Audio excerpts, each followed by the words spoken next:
Sebelum kita mulai videonya, dimohon kesediaannya untuk memberikan dukungan dengan menekan tombol subscribe dan berikan like-nya ya. Dukungan Anda sangat berarti bagi kami agar channel ini bisa terus berkembang dan memberitakan firman kebenaran Tuhan, agar nama Tuhan Yesus dimuliakan hingga ke seluruh penjuru dunia. Terima kasih. Amin. Hari ini saudaraku, sepanjang 1 bulan ini, firman Tuhan akan membawa saudara satu demi satu, menggali detailnya dari covenant of fruitfulness ini. Karena ada banyak orang Kristen nggak menyadari ini, saudara. Ada banyak orang Kristen tidak mengetahui covenant perjanjian ini. Dan akhirnya hidupnya kandas, saudara. Berakhir sebagai failure. Bingung kenapa? Bingung firman Tuhan berkata kok berbeda dengan kenyataan. Sepanjang 1 bulan ini saya berdoa, saudara nanti akan bisa tangkap detail demi detail yang akan dibagikan mengenai covenant of fruitfulness ini. Tapi hari ini saya akan ambil satu kunci utama dulu, saudara. Untuk saudara bisa berbuah, saudara mau, terserah, saudara mau pakai 1001 strategi, monggo. Saya orang Jawa, saudaraku. Monggo, silakan. Boleh. Tapi ada satu hal ini yang saudara nggak pernah boleh lupakan. Kalau kau mau berbuah lebat, engkau harus kepenuhan Roh Kudus. Yang mana aminnya yang paling keras? Saudara nggak bisa di luar itu. Prove me wrong. Buktikan saya salah, saudara. Saudara nggak akan bisa berbuah lebat tanpa Roh Kudus. Sejak dari awal, saudaraku, debu dan tanah itu hanya akan jadi debu dan tanah kalau nafas hidup tidak dihembuskan. Ketika nafas hidup dihembuskan, dia bangkit. Yang tadinya debu tanah, yang tadinya sampah, yang tadinya nothing, dia bangkit. Single-handedly, saudaraku.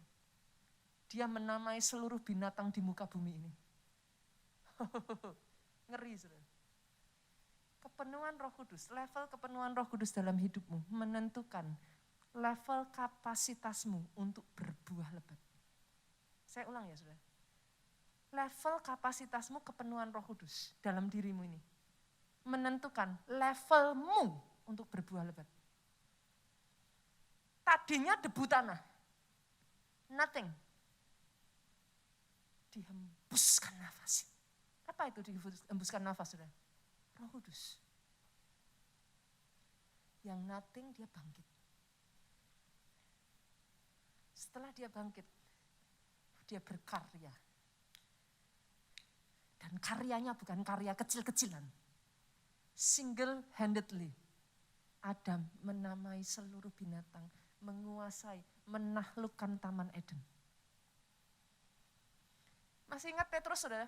Siapa yang gak kenal Petrus? Siapa yang gak tahu Petrus, cerita Petrus? Petrus terkenal dengan orang yang apa, saudaraku? Goyang. Hari ini dia bilang, Tuhan,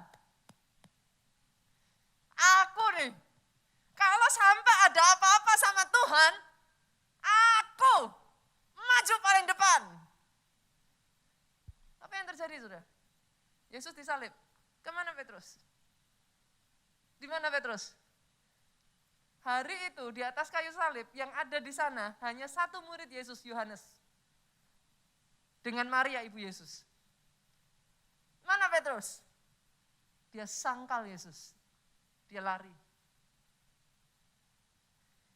Petrus yang sama, saudara. Saudara berkata, Pastor, tapi kan Petrus ini muridnya Yesus.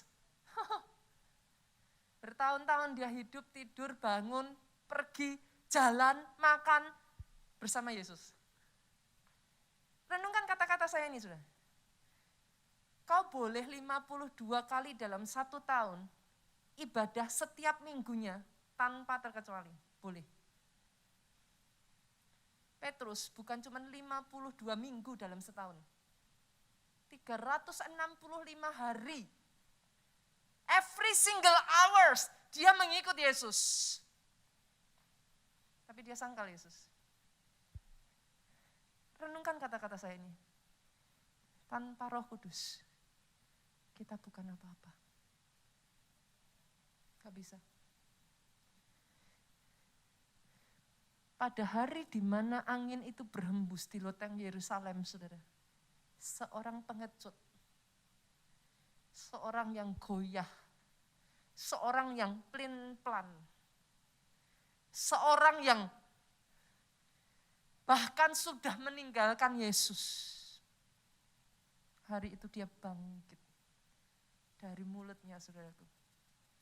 Keluar perkataan yang mempertobatkan 3.000 orang di waktu yang sama. Renungkan kata-kata saya ini, saudara.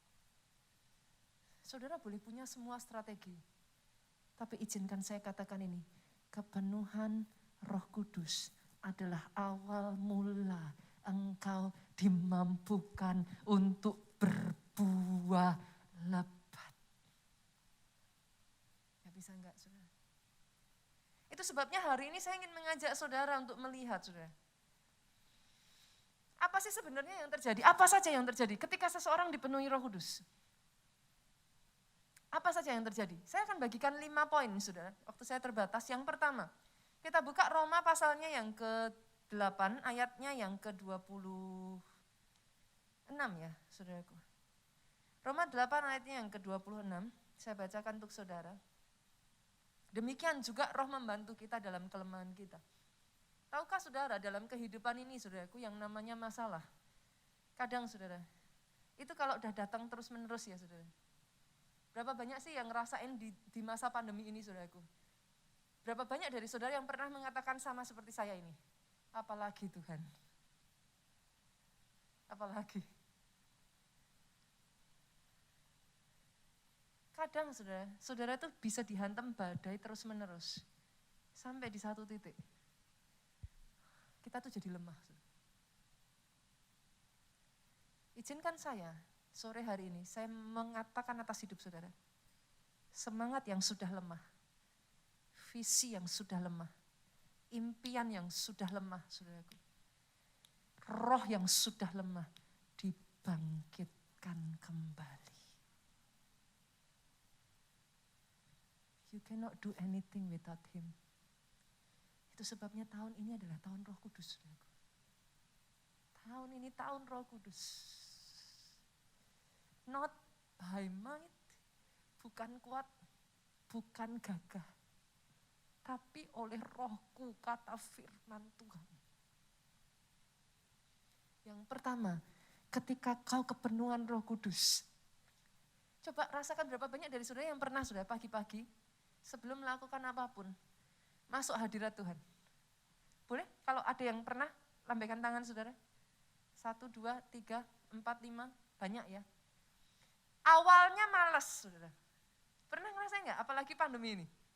Mau masuk, mau doa tuh kayak apa sih saudara? Kayak diseret gitu saudara. Harus diseret gitu. Awalnya males. Tapi buktikan kata-kata saya saudara. Lakukan itu. Duduk di hadapan Tuhan. Kau sembah Tuhan. Bukan hanya sekedar rutinitas, tapi sampai kau masuk hadirat Tuhan. Apa yang terjadi Pak? Oh, tiba-tiba. Nggak tahu dari mana saudara. Kalau ditanya nggak tahu dari mana. Itu bisa mengalir kekuatan. Hidup tuh beda Bu. Beda. Itu nggak bisa disangkal. Saudara boleh, itu sebenarnya saya katakan, saudara boleh pakai strategi manapun untuk bangkit. Mari saya berikan satu strategi ini. Duduk di bawah kaki Tuhan. Pastor, susah banget. Yang lain saudara bisa lakukan, kenapa yang satu ini nggak bisa? Saudara rela kerjakan yang lain, saudara rela bersusah payah, saudara rela cari ini dan itu. Kenapa yang ini enggak? Kepenuhan Roh Kudus mendatangkan kekuatan baru dalam hidupmu. Yang kedua saudara, yang kedua. Kepenuhan Roh Kudus membuat kita bisa melakukan perkara besar. Kita buka ya, Yesaya 11 ayat 2. Roh Tuhan ada padaku, roh hikmat dan pengertian, roh nasihat dan keperkasaan, roh pengenalan dan takut akan Tuhan. Ketika roh Tuhan ada atas hidup seseorang, saudara, apa yang terjadi? Ketika roh Tuhan masuk atas kehidupan seseorang, roh hikmat. Pernah enggak saudara ketemu orang-orang di sekeliling saudara ngomong kayak gini, kok bisa ya? kamu berpikirnya kok beda ya sama orang lain. Pernah nggak ada orang ngomong gitu, saudara? Kok kamu lebih dewasa ya dari orang sebayamu? Tiba-tiba, saudara, engkau diberi hikmat. Cara bicaramu beda. Bukan hanya hikmat, pengertian. Yang tadinya nggak tahu, pada saat engkau duduk diam di kaki Tuhan ya, saudara. Ini saya berdoa, bukan hanya saudara mendengar, tapi saya berdoa, mulai malam hari ini, lakukan dalam hidupmu. Masuk doa. Nanti saudara akan menemukan, you just know what to do. Yang sudah gelap, tiba-tiba tahu aja. Tadinya saudara bingung. Nggak dapat jawaban, tanya si A, si B, si C, nggak dapat jawaban.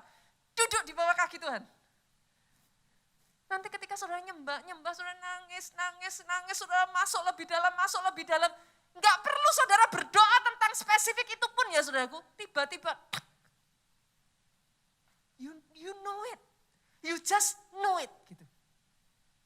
Tiba-tiba muncul harapan, tiba-tiba muncul jalan terang. Tiba-tiba saudara tahu, yes, ada jalan keluar. Kepenuhan Roh Kudus bukan hanya membuat saudara penuh hikmat, penuh pengertian, tapi keperkasaan. Kalau saudara sudah dapat, nanti next yang berikutnya muncul apa saudara? Saudara diberi keberanian untuk do the impossible. Pernah nggak ngalami itu saudara? Ada yang pernah ngalami. Orang lain nggak berani, saudara jalan. Itu kalau ditanya nalarnya di mana, Pastor? Enggak nalar. Gereja kita berkali-kali dibawa Tuhan ngalami seperti itu, Saudara. Bahkan di tengah pandemi ini. Kalau ditanya nalarnya di mana? Ditanya dananya ada enggak? Enggak ada. Tapi roh keperkasaan, you just know it. Dan ketika saudara lakukan, boom, terobosan. Orang yang kepenuhan Roh Kudus dalam hidupnya akan melakukan perkara-perkara yang mustahil. Cerita dalam hidupmu gak akan pernah habis, saudara. Selalu ada kesaksian dalam hidup. Yang ketiga, saudara, orang yang kepenuhan Roh Kudus pasti ada buah roh yang dihasilkan. Galatia 5 ayat 22 sampai 23. Tetapi buah roh ialah kasih, sukacita, damai, sejahtera, kesabaran, kemurahan, kebaikan, kesetiaan, kelemah lembutan, penguasaan diri. Tidak ada hukum yang menentang hal itu. Perhatikan ini baik-baik, saudara. Jabatan, posisi, tidak menentukan buah roh. Saudara nggak akan bisa bilang gini, tapi kan itu pendeta, Pastor. Cuma. Tapi kan dia pelayan Tuhan. Dia diaken. Dia majelis. Jangan lihat statusnya, jangan lihat jabatannya, jangan lihat posisinya. Tapi kalau dia kepenuhan Roh Kudus, pasti ada buah roh. Yang mengerti katakan amin. Orang yang sudah kepenuhan Roh Kudus nggak bisa enggak, saudara. Saudara mau bagaimanapun, seperti apapun saudara, pasti berubah. Contoh paling nyata, gembala sidang kita, Pastor Obaja. Saya tuh kalau dengar cerita Pastor Obaja, saya amazed. Kenapa? Beliau dari latar belakang yang mindernya itu bukan minder normal. Beliau pernah ceritakan, rambutnya rontok saudaraku di usia remajanya, malu karena rontoknya bukan hanya sekedar rontok, kalau rontok semua gundul masih bagus saudara. Itu rontoknya itu kayak dari pulau dan benua itu loh saudaraku. Maaf saudaraku, jadi kayak ada pitak kan, nggak keren gitu saudaraku. Dan pastor kenapa nggak dicukur sekalian? Dicukur nggak tumbuh lagi saudara. Gitu. Jadi dibiarkan dengan harapan masih bisa tumbuh. Tapi ya itu nggak keren, nggak kayak, maksudnya kalau sekalian aja gitu nggak apa-apa saudaraku. Tapi gimana sih saudara, kayak pitak-pitak gitu kan jelek saudara. Di masa remajanya saudara, gembala sidang kita ini tumbuh dengan apa ya, mindernya itu parah. Beliau pernah bercerita sendiri saudaraku. Kalau ada tamu datang, itu dia tuh bisa sembunyi di belakang meja saudara. Tamu nggak cari beliau saudara, tapi begitu ada tamu dia tuh sembunyi di belakang meja, kadang sembunyi di bawah ranjang. Saking nggak bisa mengatasi rasa takut dan rasa malunya berhadapan dengan orang. Menurut saudara, orang macam begini, apa bisa jadi gembala sidang, saudara? Nggak mungkin. Nggak bisa. Beliau adalah seorang yang dia pernah ceritakan, saudara. Pada saat diberi kesempatan oleh kelompok KKS-nya, saudara. Kalau sekarang kepala komsel gitu, KKS-nya, saudara. Untuk memimpin doa, saudara. Beliau memimpin doa, berhenti di tengah jalan dan nggak bisa lagi mengatakan apapun, saudara. Sampai rasa malu yang begitu rupa, akhirnya KKS-nya yang menyelesaikan doanya. Ada di sini yang pernah mengalami seperti itu. Jangankan berdiri di mimbar. Orang datang ke rumah aja dia sembunyi. Beliau menceritakan sendiri, bukan lulusan teologi ya. Bukan orang yang secara pikiran manusia pandai dengan gelar sarjana, no. Tapi lihat saudara, ketika seorang Bapak Obaja muda ini, kepenuhan Roh Kudus. Bukankah bagi Allah tidak ada yang mustahil? Benih unggulan yang ada di dalam diri Pak Obaja yang tidak dilihat siapapun saat itu. Orang pandang Pak Obaja nggak punya masa depan, saudaraku. Benih itu ketika berjumpa dengan Roh Kudus, dia mekar, saudaraku. Menjadi salah satu gembala sidang yang hari ini, saudaraku, berdampak begitu luar biasa. Saya lahir dari pelayanan beliau, saudara. Apa yang dikerjakan beliau, manusia tidak pernah bisa pikirkan. Kalau tahu orang-orang yang kenal Pak Obaja muda, saudaraku, selalu mengatakan satu hal ini, kok bisa? Doa saya atas hidupmu.